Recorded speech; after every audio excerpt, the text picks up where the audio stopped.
Alex, I want to start with this piece in your story. You're 22 years old, roughly, at this time. You graduated from Vanderbilt. You played Division One baseball. You played a couple years pro ball, and you meet a hedge fund manager, net worth of over hundreds of millions of dollars, taking trips with him on a private jet. Talk to me about some of the lessons you learned with him. It was actually very interesting because at that stage of my life, I had just graduated from Vanderbilt. I was fully indoctrinated in economic theory. The market would reward the most productive people, but I hadn't yet worked, right? So I was very bought into this market economics idea, but I thought that everything was the way it was represented to me when I was in college. Working with this guy tuned me into the idea that powerful people will try to bend the rules in whatever way they possibly can to make the game unfair for everybody else, but fair for them. And it's this constant battle by the extremely wealthy, the extremely powerful to redraw the lines of competition so that they can't lose and that their losses are socialized to everybody else, but their gains are privatized to themselves. And hearing that from me, where online, I'm conservative, and in private, I'm conservative. I very much understand at least some of the gripes that left-leaning people have with capitalism, because capitalism, the way it's practiced, is not actually capitalism. And there are definitely fascist elements or corrupt elements of capitalism, as I came to learn from the hedge fund manager whom I worked for. And so, I think every intelligent person comes to realize that the world isn't the way that they're taught it was in college. And my crash course began about 18 months after I graduated, shortly after my last at bat as a professional baseball player. So, a lot of good points here. The first one that I would start with is the same thing as well. When I was in college, I had like this paradigm shift where I just thought, if I work extremely hard, I will get exactly what I want. Talking to that point, right, about bending the rules, do you think one of the things was being in proximity of these people to level up in life, so call it? Or what are some of the lessons that you learned behind that? Because you talked about corruption, etc. Well, you need to be around powerful people to understand how power is gained and lost. And so, you can be taught in theory how things work at a university, but the curriculum is ultimately designed by people who have a vested interest in not teaching you exactly how things work. And so, a lot of people have this idea for how the world functions when they're 22 years old. They don't actually realize how power is gained and lost until they've been working for usually over a decade. So you have to learn the rules of engagement. Most people, I would say, don't ever learn the rules of engagement. No matter how fair things are, they're never going to be perfectly fair. And I think one of the things that a lot of people resign themselves to believing, especially when they're young, before they've amassed any sort of wealth, is, well, this system is so messed up, it's irredeemable, it's so corrupt, we just need to redraw the lines and create a new system, which is of course impossible. You can't actually do that.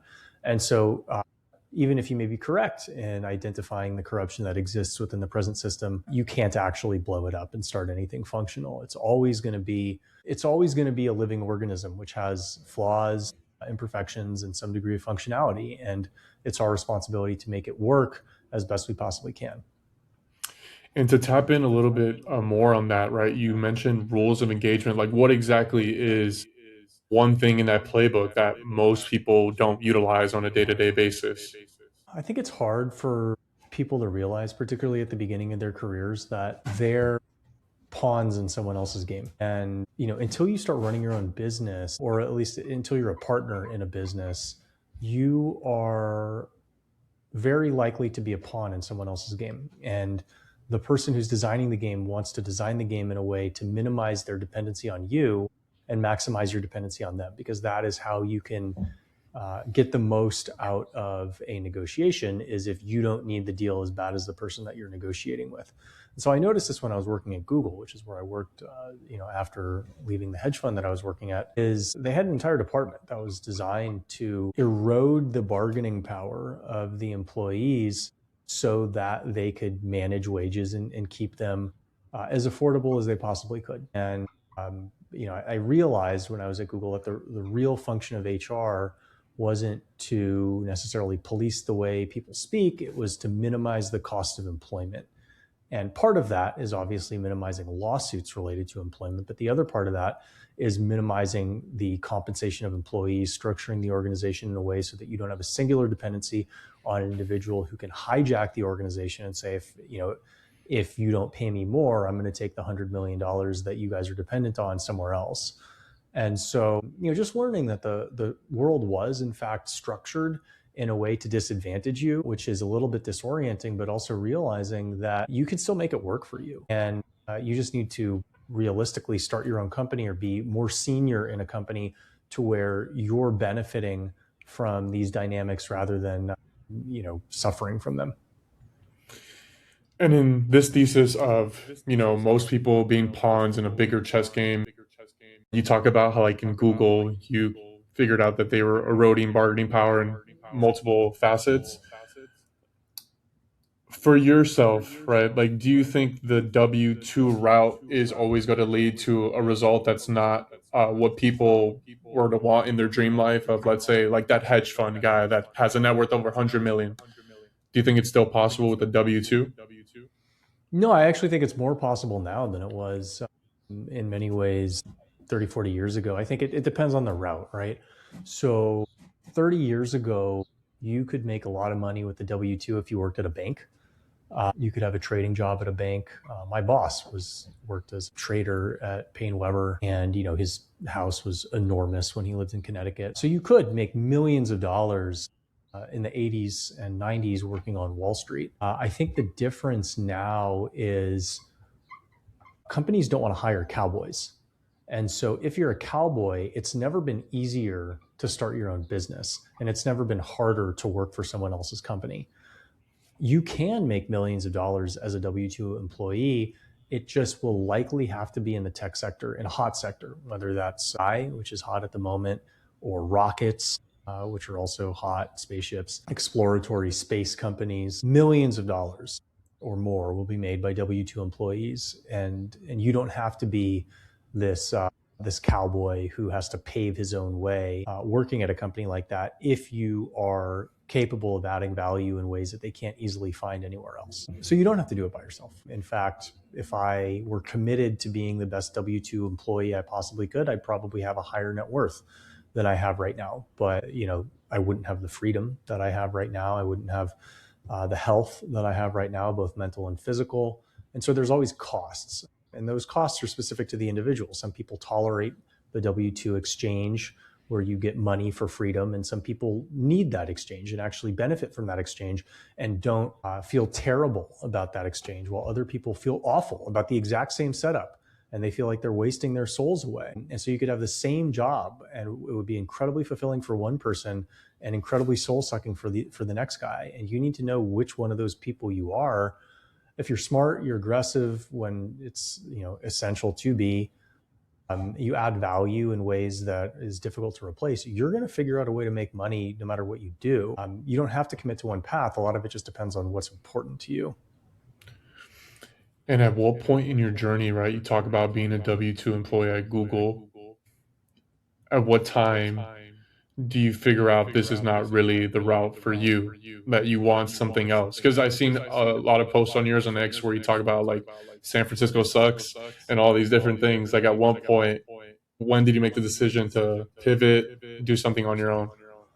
I had wanted to do something on my own for years, but I was paid well enough where I wasn't stupid about it. I at the time, and I think this is still the case, it's not easy to get an easy job that pays you a couple $100,000 a year or more. And so, to a lot of the people who feel that their talent is being wasted, their soul is wasting away, but they're paid reasonably well and they don't have to work that hard.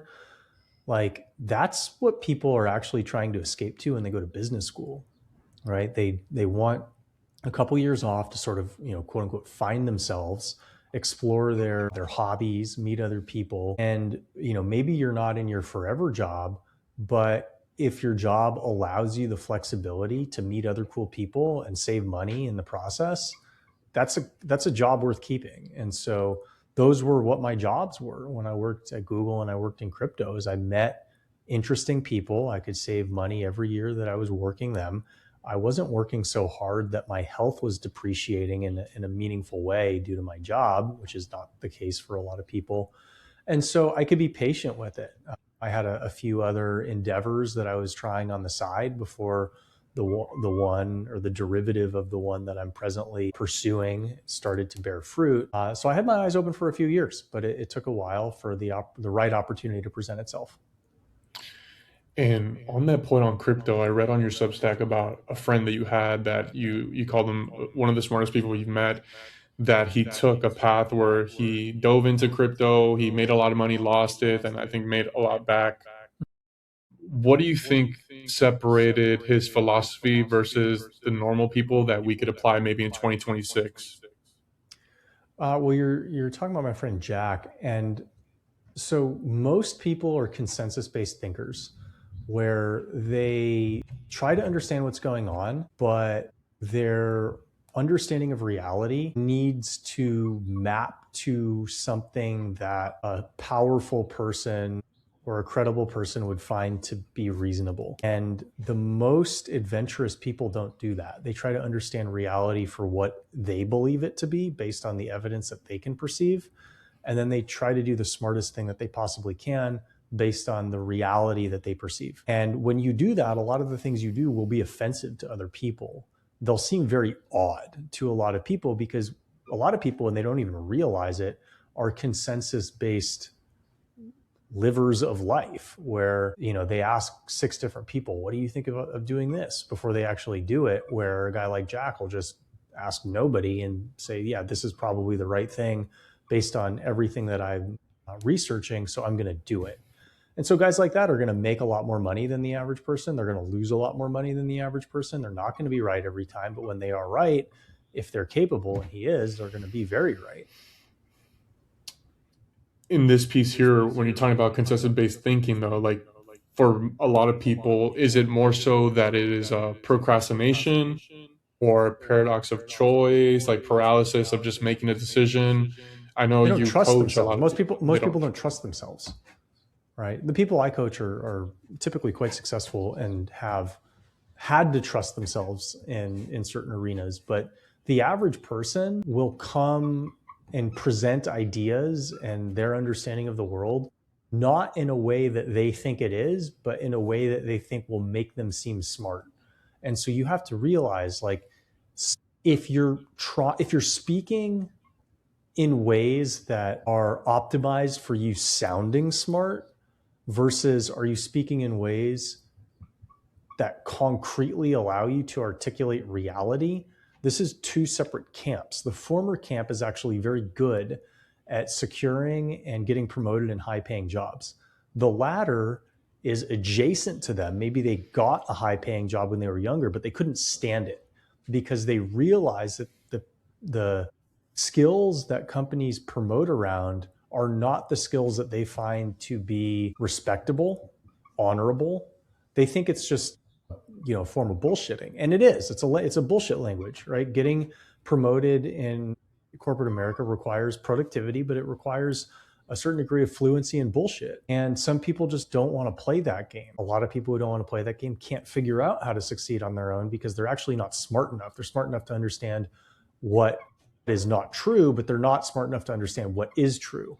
And in order for you to actually capitalize on a differentiated point of view or a contrarian point of view, you can't only be smart enough to understand what isn't true. You have to be smart enough to understand what is true, what other people can't see that is reality, not the ways that everybody else is wrong.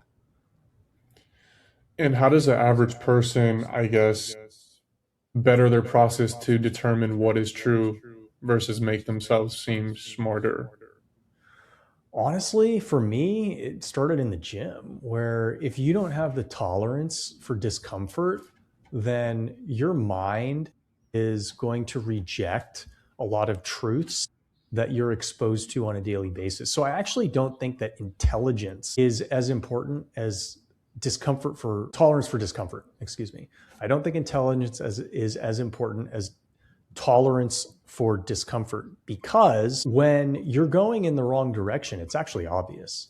You just don't want to read the writing on the wall, right? A lot of people are in bad jobs, bad relationships, and they know that it's not really the right thing for them. They just don't want to read the writing on the wall.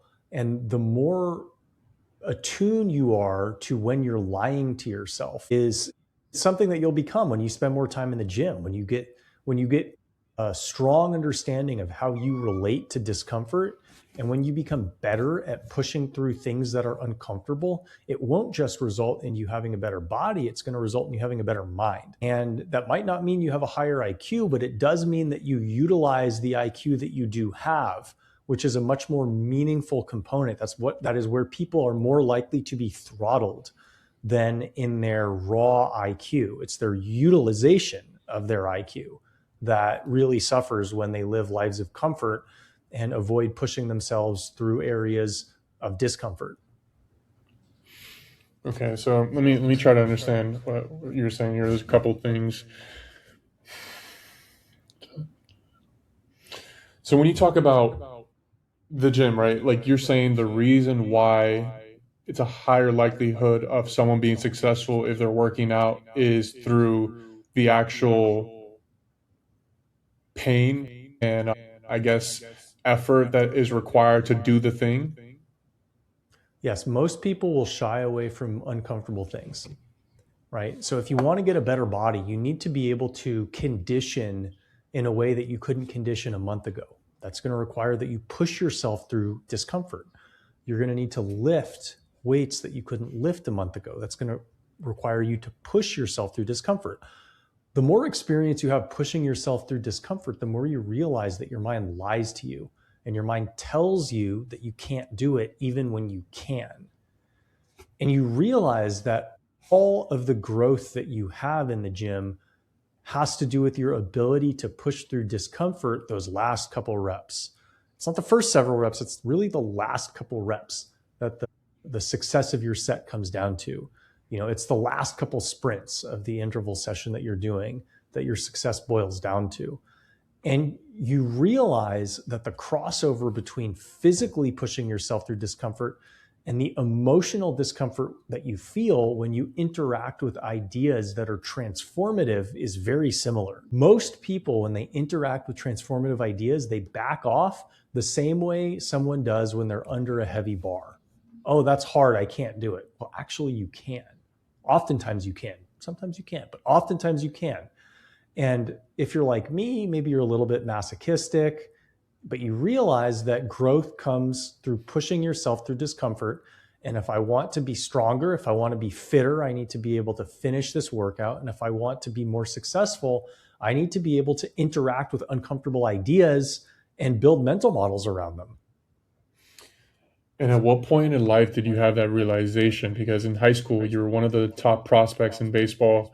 You played Division One. Was it something you learned through baseball? Your parents taught you? Was there like a specific moment where this kind of resonated with you?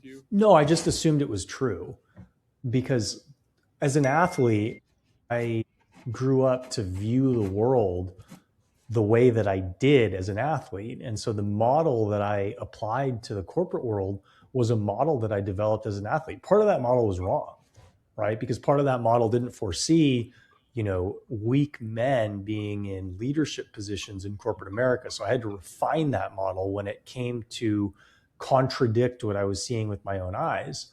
But in some ways, that model did not get contradicted with what I saw with my own eyes. And in fact, it was very helpful in figuring out the path that made the most sense. And it was just intuitive to me that if I want to get better, I need to push myself through discomfort. That And was the this intuition, hypothesis. right, And the right. hypothesis ended up being true. And this intuition with building models, it seems like you have a lot of these, and you reason from this standpoint. Like, I guess from yourself, does this apply true in corporate world, but also in your own ventures right now, where you currently work for yourself? Yeah. I mean, I will say that as I've gotten older, I've had to learn how to moderate my seeking of discomfort, because you don't actually need to make yourself extremely uncomfortable all the time. you should push yourself in your zone of proximal development. So you should make yourself slightly more uncomfortable than you were the previous month or year, as you become more accustomed to the existing setup that you're in, the existing life that you hold.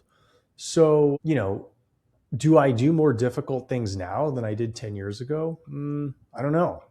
But I definitely do more interesting things now than I did 10 years ago. And that's a consequence of constantly trying to put myself in positions where I can grow. And I think that's one thing that a lot of people who, maybe have fallen short in their growth and their success fail to continue to do is they get burned out. Their effort hasn't been rewarded in the way that they expected it to. So eventually they learn to minimize their effort and stop trying. And that's I'm very fortunate that I've not learned that lesson, that the effort that I have given in life over the last decade or so of my life has been rewarded with success. And so I'm willing to continue to invest effort in order to get more success in domains that I find to be important. And you talk about moderation. I believe I read this in one of your Substack letters. And obviously, the past, I would say maybe 5, 7, 8 years, there's a whole movement of, waking up at 5 a.m., cold plunge, etc., doing all these things. And I get it from the concept of building discipline and routine. I think it's big. But do you feel that difficulty or increasing that lever of difficulty always results in growth in, let's say, like financial well-being? Because like you talked about the hedge fund guy, is this guy just extremely more hardworking than the average individual, or is there other levers that he's tapping into? Well, he is substantially harder working than the average person, but he didn't get there by doing a bunch of cold plunges and waking up at 5 a.m. And so this is the shortcut that a lot of these hustle gurus take is they say, well, you look at all these really successful people, look at how hard they work. Therefore, if you work very hard, that is the missing link to your success. And I spent a lot of time around very successful people. I spent a lot of time studying very successful people. I was actually thinking about, the few people that I've texted with today, and like they're all former Major League Baseball players or entrepreneurs or like very high performing executives. These are just my bros, my friends, right? It's just, if you just look at it, you're like, oh wow, that's like a lot of really impressive people. None of those people try to work hard for the sake of working hard. They are very motivated to be successful in the domains that they succeed in, and they do what's necessary to succeed in those domains. And so that's very different than just working hard for the sake of punishing yourself. But if you've never been successful, you don't necessarily differentiate between working hard for the sake of punishing yourself and working hard because you're very interested in getting better at the thing that you're focused on. So you touched up on an important piece there. It's not like people need to torture themselves, but more so work and put more effort into the things that move the needle. For yourself, you worked at a hedge fund, you worked at Google. What are some of the things that are moving the needle with your current business? So the other thing that I try to do is I try to figure out where moving the needle is most interesting, because ultimately what a big misconception that people have is it's how hard you push, and that's true, but what they're discounting is how hard you push and for how long. And so any approach that you need to have needs to be sustainable for it to work. And what I realized over the last year or so is, I'm developing business. I meet people who want to work with me. They want to be my clients. And there's a couple ways that you can develop business as an entrepreneur, as a service-based entrepreneur. You can go, advertise a lot. You can market yourself a lot. For me, I've actually been able to grow my business very well, just having interesting conversations with interesting people. And so that's how I grow my business, is I have interesting conversations with interesting people. I point out areas where I think that they may benefit from, some tweaks, and they agree with me, and then they propose working together. That's a lot more enjoyable, and it's a lot more sustainable than I'm going to go make 100 calls a day. Because you know what? If I make 100 calls a day, that's just not how I'm going to find clients. It's going to be a lot harder, but it's going to be totally fruitless, and it's going to be a total waste of time. And it would just teach me that my effort is worthless. And so, the more you can orient your effort towards areas that you actually want to do, the more likely you are to succeed. Interesting conversations with interesting people. How does someone listening to this find those interesting people in their life? Let's say they have no network. What would be like your piece of advice to them? Well, if you have no network, there's probably something wrong with you. So that person probably isn't my audience. Typically, there if you are a person who is has any chance of being successful, you've probably been exposed to other people whose lives you think you want to emulate. And so, what I would say is continue to spend more time with people like that. Now, that doesn't mean spend time with the richest person that you know. Maybe you don't want his life, but there's elements of certain people's lives that you think you may want to replicate. Learn from them. Try to figure out how they got the thing that you think you want. Maybe you'll find out that you don't actually want the thing you think you want. But if you spend time around interesting people, you yourself will become more interesting. And so, it's kind of said that the average of the 5 people who you spend the most time around. That's roughly true. So spend time around people that you want to be like. Yeah, that piece that you just said right now, it's the five chimp theory. It's like you're average of the five people you spend the most time with. So choose your chimps wisely is very true. You also touched up on something important of like figuring out what you actually want. You've mentioned in your own life that going through that corporate life, you kind of came to that realization that maybe it wasn't exactly what you wanted. You wanted more time for fitness, family, etc. Is there a third thing that you wanted that was different from that traditional path besides family and fitness?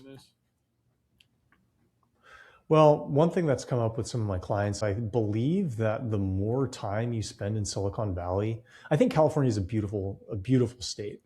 And I also think that it's like you're very unlikely to be able to maintain Christian faith if you spend enough time in California. And the reason is in Silicon Valley, people are motivated by money and power. And so if you spend a lot of time around people who are motivated by money and power, that's their God. Whether they realize it or not, that is their God. And I spend a lot of time around people who went to elite business schools, and elite business schools are essentially the divinity school of money worshipers.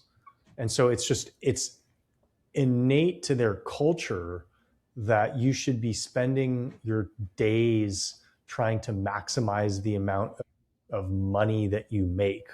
And I think there's an element of truth to that. There's certainly lessons that you can learn from that. But a lot of people have kind of beaten that game in life and they don't actually know how to move past it. So they don't actually need more money to be happier, but they don't realize that, okay, that stage of my life is complete. Now I'm ready to move on to the next stage.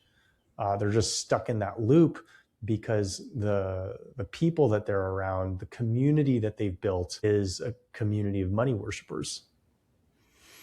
And when you realize in California, you pack your bags, obviously, where do you head? Why did you go there? And talk to me a little bit about that journey. Well, I grew up in California, so it wasn't my choice to where I grew up. I returned because in 2010 it became obvious to me that the way that interest rates were likely to trend for a long period of time was going to make Silicon Valley the place to be. And so I was lucky enough to have grown up there. So it was very easy for me to, spend a couple months in my mom's house as I was trying to get a job. And then, I was lucky enough and intelligent enough to elevator pitch my way into Google. And so I worked there, very close to where I grew up. And I was very lucky to have gotten in when I got in. But, you can't understate the value of having a very innovative place of growing up, just kind of being in your backyard. Do you regret working at Google? No, I No. needed it. I definitely needed it. I'm very lucky to have had that experience because my nervous system was dysregulated after I got done playing professional baseball and even working in finance. Like I needed several years to calm down and just not get stressed out over things that don't deserve my stress. And I think if I jumped into a more traditional work environment that was, high stress, high strung, that wouldn't have been good for me. And I was lucky enough to find a place where it was, challenging at times, but compared to being a professional athlete, it was a cakewalk. And I needed that for several years of my life to just kind of reset, the way that I was living. And without it, I probably wouldn't be enjoying the quality of life that I enjoy right now. And we talk about deregulation of like stress with professional baseball. Was it more so the stress of just like living? Because I spoke to someone named Jacob Turner. He's a top 10 MLB pick 2009. And he talked about his experience in the minors, how it's not like in the movies. They have you in these military bunkers. You're you have a bad game, no one's there to talk to you, sad, lonely. What was it about professional baseball that had you stressed out? Well, I realized that my entire network knew me as a baseball player. And so when you're aware of that, the amount of stress that you put on yourself to continue to be the guy in their mind is very high. And baseball is a game that the more stress you put on yourself, the more pressure you put on yourself, the worse you perform. And so just dealing with the reality where everybody knows me for this skill that I have, but the skill erodes in its value the more I try to put pressure on myself to do well. It's very taxing on your mind. Every day you kind of think, especially if you're not doing well, you think, could this be my last day? And you'd always see your teammates get released all the time, and so you go into the locker room in spring training, and every day, or multiple times per week, they're releasing guys, they're ending their professional baseball careers. And you kind of wonder, like, okay, am I next? Am I going to get that tap on the shoulder? You never know. That's hard.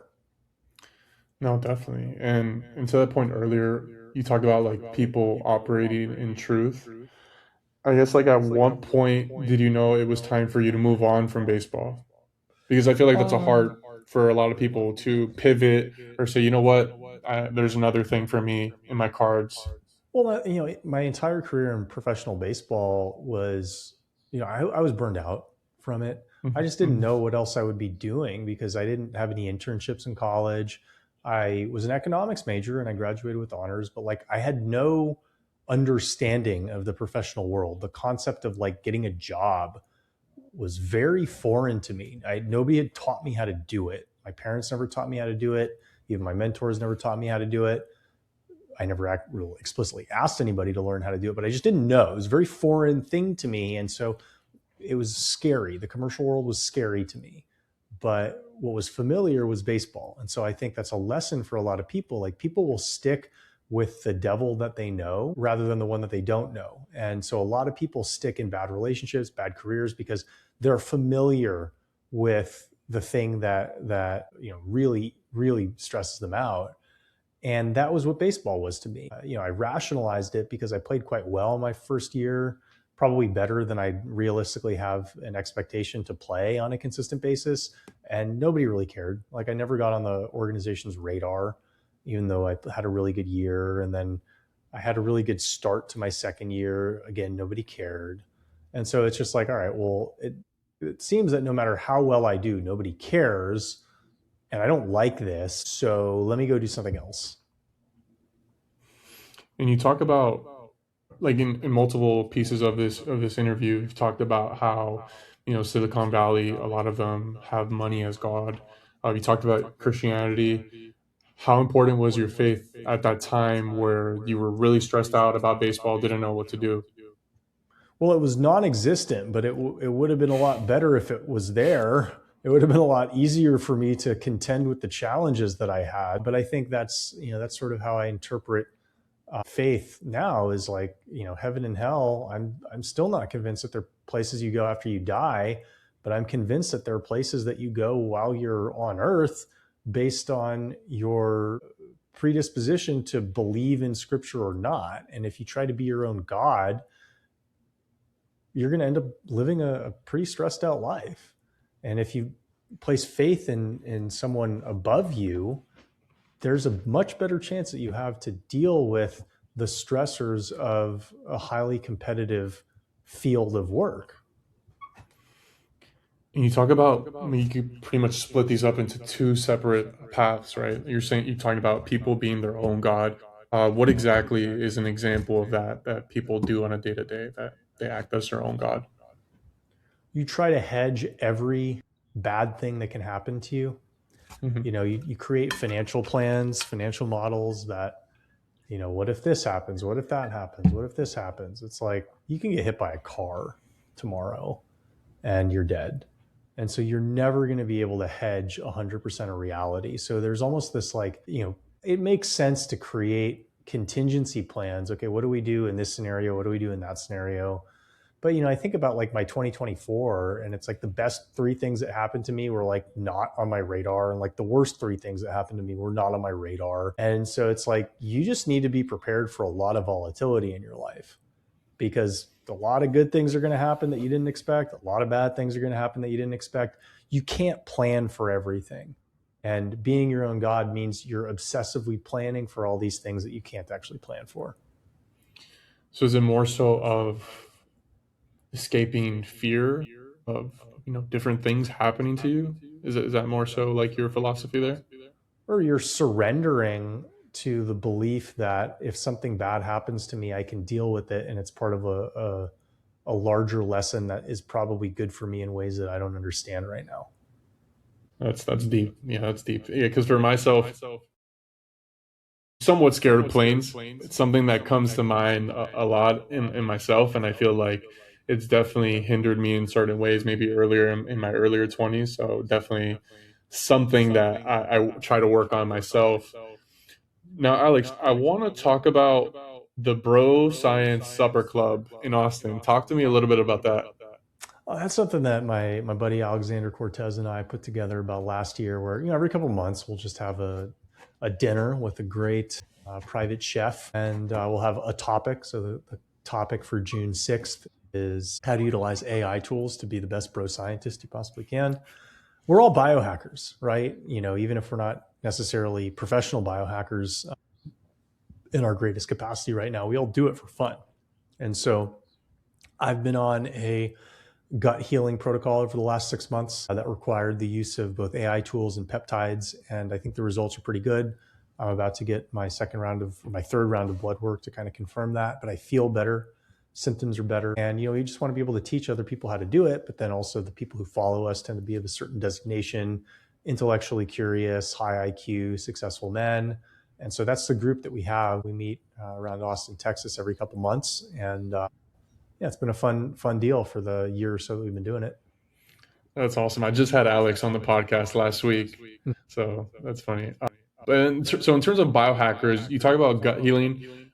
How did you know to do this? Like, were you feeling something physically, or Honestly, you? no. I felt fine. I mean, in retrospect, I had symptoms that I didn't realize were symptoms, because I think part of living life as a competitive person is you just numb yourself to a lot of signals that were telling you things for a while and you just didn't really realize. And so I put my blood work into Grok. I had really good blood work last year. And I'm like, oh, I wonder what my biological age was. And it said it was like 7 years younger than my chronological age. And I'm like, oh, how's that trending? And it's like, well, actually, 2 years ago, I was also 7 years younger than my biological age. And so I was like, okay, well, why am I still 7 years different than I was before? Like, what's not gotten better over the last couple of years? And through that, I came to realize that it thought that I had a leaky gut digestion issue. And so I thought, oh, that's interesting. And I look at health kind of in the inverse of finance, where things that are everything compounds, right? So if you're going in a bad direction from a health standpoint, you may be able to deal with the symptoms now, but in like 20 years, you may not. And so the earlier you can fix these things, the better. And so I just thought, like, okay, I'm going to fix this now. Even though the diet that Grok is recommending to me is very strict, I can do it. I cook almost all my meals, so I can make it work. And I did that over the last 6 months. And I can tolerate. Basically the biggest signal that I have is my dandruff is a lot better. It's not gone completely, but it's a lot better. And I looked at the dandruff that I had as a symptom or a signal that if this is going on the outside when I eat gluten, I wonder what's going on the inside that I can't see. And I have friends, parents who've had ulcerative colitis and all sorts of like life-changing illnesses that I really don't want to have. And Right. so if I need to hunker down for several months and eat in a strict way in order to allow my gut to heal and not have the risk of having that down the road, I'm absolutely going to do it. Right. No, I mean, I love that piece that you said health is like the inverse of finance and compounding. Never heard that one. Alex, before I forget, I want to talk a little bit about what you do in the coaching. Talk to me Mhm. about that. I solve specific problems with individuals, generally high performing individuals, or actually only high performing individuals, in a way that's very similar to how I understand reality. So I try to get to the root cause of any performance issue that somebody has. And it's typically not the causes that people believe them to be, but then after, a conversation or two or three, I can paint a idea of what's happening to the person that they've never heard before, but sounds like there's a very high likelihood that it's true. And so we do hypothesis testing around, okay, I actually think that the root of your issue is X. Let's figure out the highest leverage movers that we can identify that will fix X, and then we'll go from there. And it's just problem solving. I help successful people solve problems that have plagued them for a while, or identify opportunities that they haven't previously identified. High leverage opportunities that allow them to get what they wanted with less effort than they thought they had to put in. Amazing. And my last question: 10 years from now, the next generation of your family is going to search you up on YouTube and watch this interview. What's one last thing you want to say to them on the video? I hope none of this surprises you. Awesome. All right, Alex. Well, thank you so much for your time. Oh, also, please plug in your X account, please. Where can Okay. people find you? Yeah, Alex Feinberg at Alex Feinberg on X. I think my name is probably in the details of this video. You can also find me on Instagram at Alex Feinberg1, YouTube at Alex Feinberg1. My DMs are open on those platforms, so at least for the time being. So if you have questions, hit me up. I'll give you some time to respond, but I will respond if you're genuine at the very least. Amazing. Well, Alex, thank you so much for your time. We covered a lot of different topics. Genuinely learned a lot from you today, so just want to thank you again. You Cheers, man. bet. Happy to be here.